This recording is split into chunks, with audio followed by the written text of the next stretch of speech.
Hello everyone, welcome back to Angular new series. तो आज की इस वीडियो में आप सीखेंगे टाइप्स ऑफ डेटा बाइंडिंग के बारे में विद एग्जांपल्स। तो सबसे पहले हम बात करते हैं कि डेटा बाइंडिंग होता क्या है। तो गाइज, डेटा बाइंडिंग आप इस तरीके से समझ सकते हैं कि कंपोनेंट्स और यूआई के बीच में, दोनों के बीच में सिंक करना। अगर कंपोनेंट में कोई भी वेरिएबल्स वैल्यू का चेंज होता है तो at a same time UI पे रिफ्लेक्ट होगा।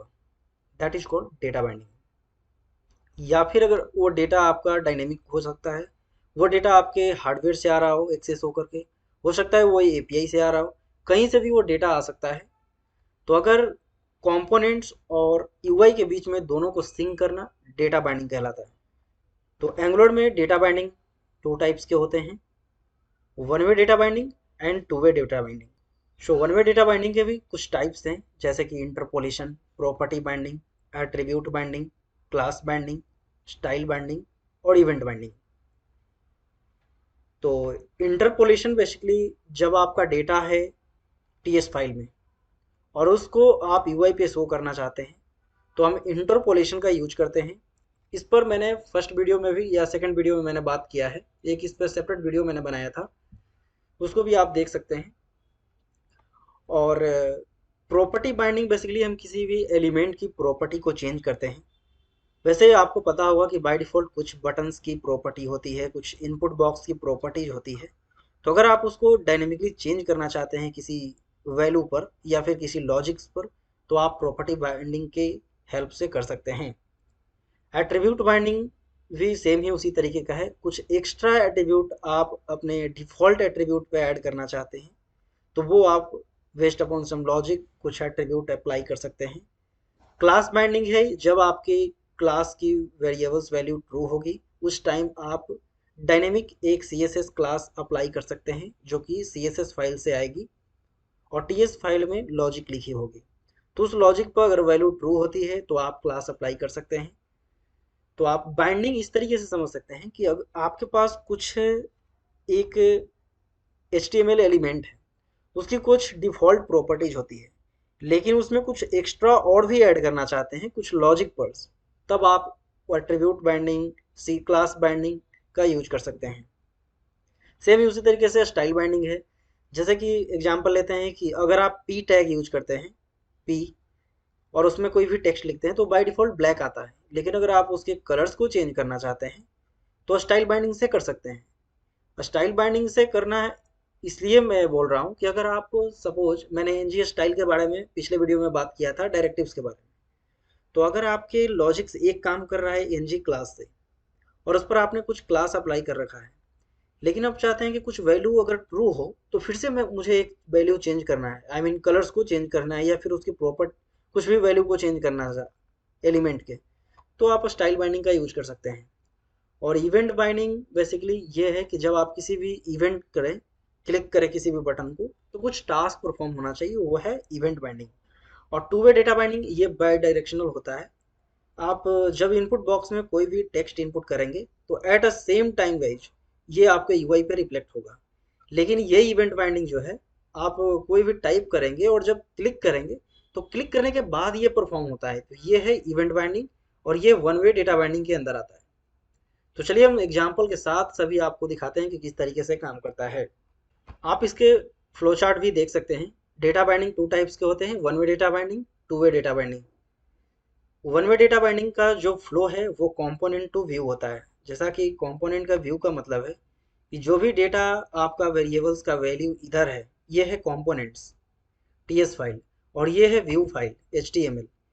तो जो वैल्यू यहाँ पे आप देंगे, अगर वो वैल्यू ट्रू होता है तो वो वैल्यू इधर रिफ्लेक्ट करेगा, उस पर एट्रीब्यूट, क्लास या फिर स्टाइल जो भी अप्लाई करना चाहते हैं वो अप्लाई। और इसकी जो फ्लो होती है वो होती है कंपोनेंट टू व्यू, जैसा कि यहाँ आप देख सकते हैं, जिसमें interpolation, property, attribute, class binding और स्टाइल बाइंडिंग आते हैं। और वन वे डेटा बाइंडिंग में ही टाइप्स होते हैं इवेंट बाइंडिंग का, जिसको मैंने आपको बताया कि जब आप इवेंट परफॉर्म करेंगे, जो कि यहाँ पे मैंने देख रखा है इवेंट बाइंडिंग में, तो कुछ टास्क परफॉर्म होगा यूआई पे, तो वो है इवेंट बाइंडिंग, जो कि ये वन वे है, वन वे के अंदर आता है। और सेम ही टू वे डेटा बाइंडिंग है, जिसमें आप इवेंट करके एट द सेम टाइम आप यूआई पे रिफ्लेक्ट कर सकते हैं। उसकी एग्जांपल के साथ मैं आप लोगों को दिखाने वाला हूँ। तो सबसे पहले हम शुरू करते हैं इंटरपोलेशन बाइंडिंग से। तो सबसे पहले मैं यूआई पे चलता हूँ, क्योंकि मैंने सभी चीज़ों को इम्प्लीमेंट कर रखा है ताकि कम समय में आप लोगों को समझ आ सकूँ। तो यहाँ पे है इंटरपोलेशन बाइंडिंग। सपोज ये इंटरपोलेशन बाइंडिंग ये है static, this is interpolation. Welcome to new project, ये मैं आपको दिखाता हूँ सबसे पहले इंटरपोलेशन में। कहाँ पे इंटरपोलेशन? तो ये चीज़ें मैंने यहाँ पे इम्प्लीमेंट कर रखा है इंटरपोलेशन में। ये चीज़ें स्टैटिक है, यहाँ पे देख सकते हैं दिस इज इंटरपोलेशन। और इसके बाद मैंने इंटरपोलेशन यूज किया है डबल करली ब्रेसेस के अंदर, एक वेरिएबल्स वैल्यू है। इस वेरिएबल वैल्यू को अगर कॉपी करके हम देखें टीएस फाइल में, तो यहाँ पे लिखा हुआ है वेलकम टू न्यू प्रोजेक्ट। तो ये वैल्यू जो है वो यूआई पढ़ा करके बाइंड हो रहा है। तो ये होता है इंटरपोलेशन। इंटरपोलेशन से आप इस तरीके के टास्क को परफॉर्म कर सकते हैं विद सम लॉजिक। तो देख सकते हैं ये है स्टैटिक और ये डायनेमिक हमारा एचटीएमएल पेज से आ रहा है, और दोनों को ऐड करके हम यूआई पे शो कर रहे हैं।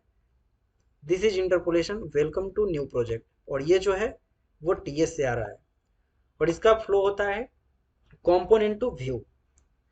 नेक्स्ट हम बात करते हैं प्रॉपर्टी बाइंडिंग पर। सो प्रॉपर्टी बाइंडिंग, जैसा कि मैंने आप लोगों को बताया था, जैसे कि कुछ बटन्स हैं या फिर इनपुट बॉक्स है, उसके कुछ डिफ़ॉल्ट प्रॉपर्टीज होते हैं। जैसे कि देख सकते हैं मैंने बटन यूज किया है, तो बटन हमें दिख रहा है, लेकिन मैं चाहता हूँ कि कुछ कंडीशन पे मैं इस बटन को डिसेबल करना चाहता हूँ। जैसे कि आप एग्जांपल के लिए ले सकते हैं कि कोई भी यूजर है और वो बार बार बटन को क्लिक कर रहा है, बार बार अननेसेसरी बटन को क्लिक कर रहा है। यहाँ पर मैंने एक लॉजिक लगा रखा है कि जैसे ही 5 टाइम्स क्लिक करेगा तो बटन डिसेबल हो जाए। तो देख सकते हैं वो बटन डिसेबल हो गया, अब यूजर इसे क्लिक नहीं कर पाएगा। तो ये कैसे काम कर रहा है चलिए देखते हैं। यहाँ पर देख सकते हैं मैंने बटन लिया है और बटन की प्रॉपर्टीज है डिसेबल्स, और यहाँ पर मैंने ये वैल्यू पास किया है, और ये वैल्यू टीएस फाइल से आ रहा है। चलिए मैं आपको दिखाता हूँ टीएस फाइल में। तो यहाँ पर देख सकते हैं कि ये वैल्यू ट्रू हो रहा है। ये ट्रू कब हो रहा है? जब ये 5 से ग्रेटर देन हो। दैट मीन्स कि कोई भी यूजर्स इस मेथड को 5 टाइम्स अगर क्लिक करता है तो ये वैल्यू ट्रू हो जाएगा। वैसे मैंने इसकी इनिशियल वैल्यू जो है मैंने फॉल्स दिया है, इसलिए हमें वो वैल्यू जो बटन है वो हमें दिख रहा है इनिशियल टाइम पे। देख सकते हैं यहाँ पे उसकी button disable boolean value false दिया है। इसीलिए जब आप पेज को मैं रिलोड कर रहा हूँ तो उस टाइम हमें ये दिख रहा है। जैसा कि फिर से रिफ्रेश करके आपको दिखाता हूँ, क्योंकि ये अभी फॉल्स है। तो जब ये फॉल्स होगा तो उसकी वैल्यू हमें दिखेगी। दैट मीन्स कि वो फॉल्स है, तो हमें वो प्रॉपर्टीज अभी डिसेबल है तो हमें दिखाई देगी। लेकिन जैसे ही हमें इसे ट्रू करेंगे तो वहाँ हमें बटन डिसेबल हो जाएगी। तो आप डायरेक्टली यहाँ पे फॉल्स पास कर सकते हैं। अगर यहाँ पे ट्रू पास करते हैं, सॉरी, तो डायरेक्टली वहाँ से वो बटन डिसेबल हो जाएगा इनिशियल टाइम पे ही। लेकिन मैंने इस पे एक मेथड कॉल कर रखा है कि अगर मेथड में जैसे ही वो वैल्यू ग्रेटर देन 5 हो तब वो हमारा वैल्यू जो है वो ट्रू हो जाए। वो चीज़ें मैंने यहाँ मेथड कॉल पे काउंटर इंक्रीज कर रहा हूँ, और उसकी वैल्यू जैसे ही ग्रेटर देन 5 होगा तो उसकी वैल्यू को मैं ट्रू कर रहा हूँ। तो इस तरीके से आप प्रॉपर्टीज को उसके किसी वैल्यू पे डिसेबल, इनेबल्स या फिर कुछ भी परफॉर्म कर सकते हैं। तो इस तरीके के अगर टास्क हो तो आप प्रॉपर्टी बाइंडिंग से अचीव कर सकते हैं। अब हम बात करते हैं एट्रीब्यूट बाइंडिंग की। सो एट्रीब्यूट बाइंडिंग एग्जांपल के लिए गाइज मैंने एक डेटा लिया है 1 2 3। ये स्टैटिक है जो कि स्ट्रिंग मैंने पास किया है, और ये एक तरीके का मैं एग्जांपल के लिए लिया हूँ यहाँ पे TRTD, जैसे कि टेबल रो टेबल डेटा जो भी है वो लिया है। और जैसा कि आपको पता है कि अगर आपने HTML पढ़ा होगा तो वहाँ पे रो कॉल स्पैन रो वगैरह होते हैं, और जितने रो स्पैन वगैरह उधर पास करेंगे उतने का लाइंस वो कॉलम्स आते हैं। तो यहाँ डेटा देख सकते हैं कि मैं डायनेमिक जो है वो एट्रीब्यूट बाइंडिंग की हेल्प से हम यहाँ पे पास कर रहे हैं वैल्यू। तो यहाँ पे ये वैल्यू डायनेमिक आ रहा है, जैसे कि कॉल स्पेन में ये वैल्यू डायरेक्ट यहाँ पे हम पास कर रहे हैं, लेकिन यहाँ पे हमने कॉल स्पेन अप्लाई किया है, और कॉल स्पेन पे हम ये वैल्यू दे रहे हैं कि अगर ये वैल्यू जितना हम TS फाइल से पास करें उतना ही हमारा हो जाए। जैसे कि यहाँ पे देख सकते हैं 2 दिया है, अगर यहाँ पे हम 1 पास करते हैं तो आप यूआई पे देखेंगे कि इसका जो वैल्यू है वो इंक्रीज हो गया है, ये वाला वैल्यू इधर आ गया है। तो अगर 2 देते हैं तो इसकी कॉल स्पेन की जो कॉलम्स हैं वो 2 आएगा। तो देख सकते हैं इसका वैल्यू इधर आ रहा है, इधर से वो रिमूव हो चुका है। तो उस तरीके से अगर बिहेवियर को एट्रीब्यूट को चेंज करना चाहते हैं, कॉल स्पैन रो स्पैन को, तो आप किसी बेस्ड अपॉन वैल्यू आप चेंज उसको कर सकते हैं। नेक्स्ट है class binding. So class binding जैसा कि पिछले वीडियो में आपने देखा था, उसमें मैंने बताया था एनजी क्लास के बारे में। तो एनजी क्लास में क्या था कि मैंने यहाँ पे एनजी क्लास अप्लाई किया था और कुछ वैल्यू थे, और उस पर मैं क्लास अप्लाई कर रहा था CSS फाइल से इधर से। सेम ही चीज़ें यहाँ पर भी है, लेकिन यहाँ पर देख सकते हैं कि एक बुलियन वैल्यू है, ये जो आपको दिख रहा है इज कस्टम। अगर हम इसको TS फाइल में देखें तो यहाँ पे देख सकते हैं ये बुलियन वैल्यू है, और अगर ये बुलियन वैल्यू अभी फॉल्स है, जैसे ही ये ट्रू होता है, ये वैल्यू अगर ट्रू होता है तो ये हमारा CSS अप्लाई हो जाएगा। और ये जो CSS नेम है वो मैंने यहाँ पे ऐड कर रखा है, तो ये जो क्लास है वो उस पर अप्लाई हो जाएगा जब वो वैल्यू ट्रू होगा। अभी इसकी वैल्यू क्या है, अभी फॉल्स है। चलिए मैं दिखा देता हूँ फिर से। उसकी इनिशियल वैल्यू फॉल्स थी और इसको मैं ट्रू कर रहा हूँ। कब ट्रू कर रहा हूँ, जब इसकी वैल्यू ग्रेटर देन 2 हो। देख सकते हैं 2 की वैल्यू 0, काउंटर अगर 0 के 2 के बराबर हो तब ट्रू, अदरवाइज उसको फॉल्स कर रहे हैं। मतलब कि कोई भी यूजर अगर फर्स्ट टाइम क्लिक करेगा तो नहीं आएगा, सेकंड टाइम क्लिक करेगा तो वो वैल्यू वहाँ पे शो हो जाएगा, जिससे वो फॉल्स हो जाएगा, ट्रू हो जाएगा। अगर 3 टाइम्स करेगा तो फिर से वो हाइड हो जाएगा। उसी के लिए हम यहाँ पर एक टाइम क्लिक किया नहीं हुआ, सेकंड टाइम क्लिक किया, यहाँ पे देख सकते हैं कि ये ऐड हो चुका है, क्योंकि वहाँ पे मैंने मॉड्यूलो ऐड किया और मॉड्यूलो में कोई भी रिमाइंडर नहीं आ रहा है। इस वजह से वो वैल्यू हमारा ट्रू हो रहा है और हमारा क्लास की जो वेरिएबल की वैल्यू है बुलियन, वो ट्रू हो जा रहा है। इस वजह से यहाँ पे ये क्लास अप्लाई हो रहा है। फिर से अगर एक बार हम ट्राई करते हैं तो ये वैल्यू 3 होगा और 3 पे हमारा वो रिमूव हो जाएगा। 4 पे देख सकते हैं रिमूव हो गया, 3 पे रिमूव हो गया, और 4 जैसे ही हो रहा है फिर से हो गया, 5 पे रिमूव हो जाएगा और 6 की वैल्यू यहाँ पे फिर से वो अप्लाई हो जाएगा। तो इस तरीके से क्लास आप अप्लाई कर सकते हैं क्लास बाइंडिंग की मदद से। तो क्लास बाइंडिंग हम तब यूज करते हैं जब हमारे पास कोई बुलियन वैल्यू है या फिर कोई एक्स्ट्रा क्लास आप ऐड करना चाहते हैं सेम ही एलिमेंट में।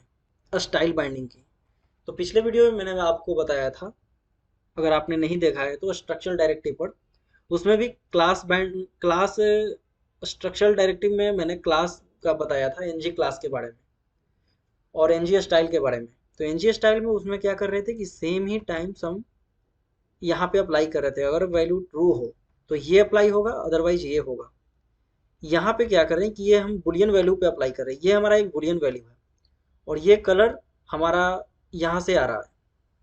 और अगर ये वैल्यू ट्रू होगी, यहाँ पे दिखा देता हूँ मैं आपको, देख सकते हैं इस स्पेशल का वैल्यू फॉल्स है और इस जब ये फॉल्स है तो ये वैल्यू ग्रीन आएगा और जैसे ही ये ट्रू होगा तो रेड होगा। और इसके ऊपर क्या अप्लाई करना है, कलर अप्लाई करना है। तो इसी तरीके से अगर आप बैकग्राउंड यहाँ पे चेंज ऐड करना चाहते हैं, बैकग्राउंड कलर, तो भी आप ऐड कर सकते हैं। बैकग्राउंड के लिए मैंने नीचे एग्जांपल दे रखा है। तो चलिए हम यहाँ पे अभी फॉल्स है तो देख सकते हैं यहाँ भी कोई भी क्लास अभी नहीं आ रहा होगा, वो अप्लाई नहीं हो रहा है। लेकिन जैसे ही ये वैल्यू को मैं ट्रू करता हूँ तो आप देखेंगे कि वहाँ पे एक वैल्यू रेड कलर में वहाँ पे आएगी HTML में। तो देख सकते हैं ये कैंसिल बटन रेड हो चुका है और इसकी बटन जो है वो बिग 5 हो चुका है, क्योंकि मैंने यहाँ दिया था, देखिए कि अगर स्पेशल की वैल्यू ट्रू हो तो ट्रू हो तो 3, अगर फॉल्स हो तो 1। तो ट्रू हुआ इसलिए उसकी वैल्यू जो है साइज वो 3 हो चुका है, इसीलिए आपको यहाँ पे ये इसकी फॉन्ट साइज इंक्रीज हो चुका है। तो जितने भी स्टाइल होते हैं, font size, colour, border radius, या फिर और भी फॉन्ट साइज हो गया, बॉर्डर रेडियस हो गया, बॉर्डर लेफ्ट हो गया, बॉर्डर राइट हो गया, टॉप हो गया, मार्जिन हो गया, वो सभी चीज़ें आप यहाँ से अप्लाई कर सकते हैं अगर आपके पास बुलियन वैल्यू हो तो। नेक्स्ट हम बात करते हैं इवेंट बाइंडिंग की। तो जैसा कि मैंने आपको बताया कि event binding, one way data binding में जितने भी अभी तक मैंने आपको बताया, इसकी फ्लो होती है डेटा की, वो होती है कंपोनेंट टू व्यू। तो हमारे पास अभी देख सकते हैं यहाँ पे एक मेथड है। अगर हम जिस इस पर कुछ टास्क परफॉर्म करना चाहते हैं, जैसे कि मैंने क्लिक किया और कुछ इधर परफॉर्म होना चाहिए, या फिर कुछ और टास्क आना चाहिए, या फिर कुछ कलर चेंज होना चाहिए, तो उस तरीके की टास्क आप इवेंट बाइंडिंग से कर सकते हैं। जैसे कि आपने एग्जाम्पल के लिए रियल प्रोजेक्ट लाइफ में अगर एग्जाम्पल की बात करें, तो आप कोई भी ऑनलाइन फॉर्म वगैरह भरते हैं और जैसे ही सबमिट बटन पर क्लिक करते हैं तो आपका डेटा सबमिट हो जाता है। तो सेम यही लॉजिक वहाँ पे काम कर रहा होता है कि जब आप क्लिक कर रहे हैं तो कुछ इवेंट परफॉर्म हो रहा है, कोई टास्क परफॉर्म हो रहा है बैकएंड में, तो वो काम होता है इवेंट का। तो इवेंट बाइंडिंग देख सकते हैं कैसे काम कर सकता है, यहाँ करता है। तो यहाँ पे देख सकते हैं इवेंट बाइंडिंग कैसे काम करता है। यहाँ पे मैंने एक बटन लिया है और बटन पे मैंने ऑन क्लिक मेथड बना रखा है, और ये मेथड यहाँ पे इनिशियलाइज देख सकते हैं। और इस मेथड पे हम यहाँ पे हेलो एंगुलर्स परफॉर्म कर रहे हैं कि अगर कोई भी यूजर्स इस पे क्लिक करे तो हमें हेलो यूजर्स मैसेज वहाँ पे शो हो और ये वेरिएबल्स में सेट हो जाए।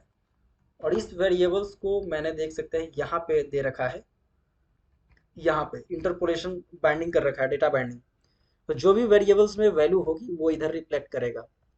इसीलिए जब भी हम यहाँ पे क्लिक कर रहे हैं तो वो वैल्यू इधर रिफ्लेक्ट हो जा रहा है। ये मैंने रेंडर करके फिर से पेज को आपको दिखा देता हूँ कि जैसे ही इस पर क्लिक करेंगे तो वो वैल्यू यहाँ पे सेट हो जा रहा है। तो ये है one way data event binding का यूज। अब हम बात करेंगे two way data binding. Two way data binding guys एक बाई डायरेक्शनल डेटा बाइंडिंग होता है। जैसे कि आप एट अ सेम टाइम कुछ परफॉर्म करना चाहते हैं, जैसे कि ये है इनपुट बॉक्स, और जैसे मैं यहाँ पे कुछ टाइप कर रहा हूँ तो आप नीचे देख सकते हैं at a same time, at the same time यहाँ पे देख सकते हैं कि ये नीचे टाइप हो रहा है जो भी हम इसमें टाइप कर रहे हैं। तो ये है टू वे डेटा बाइंडिंग। अभी मैंने टाइप किया वो इधर आया, और जैसे हम इवेंट पे क्लिक करते हैं तो वैल्यू चेंज हो जाएगा, देख सकते हैं वैल्यू चेंज। तो इस तरीके के बाई डायरेक्शनल टास्क जो है वो टू वे डेटा बाइंडिंग से पॉसिबल है, और आप टू वे डेटा बाइंडिंग से अचीव कर सकते हैं इस तरीके के टास्क। इसको कैसे यूज करते हैं यहाँ पे देखिए। एनजी मॉडल मैंने यहाँ पे यूज किया है। और गाइज अगर आप एंगुलर 12 एंगुलर 13 से के बाद एंगुलर 17 यूज कर रहे हैं, जैसा कि मैं भी पहली बार यूज कर रहा हूँ, तो जो भी चीज़ें आप एनजी मॉडल या फिर NG form, NG class, NG if जो भी यूज करेंगे वो उसको यहाँ पे इंपोर्ट करना पड़ता है, देख सकते हैं। जबकि ये एंगुलर 13 में ऐसा नहीं था, या एंगुलर 17 से पहले जो भी मैंने 13 पे काम किया था उसमें इस तरीके का नहीं था कि हमें ऐड करना होगा। एक बार आप टीएस यहाँ पे ऐप मॉड्यूल में ऐड कर दो और सभी चीज़ें वो काम करता है।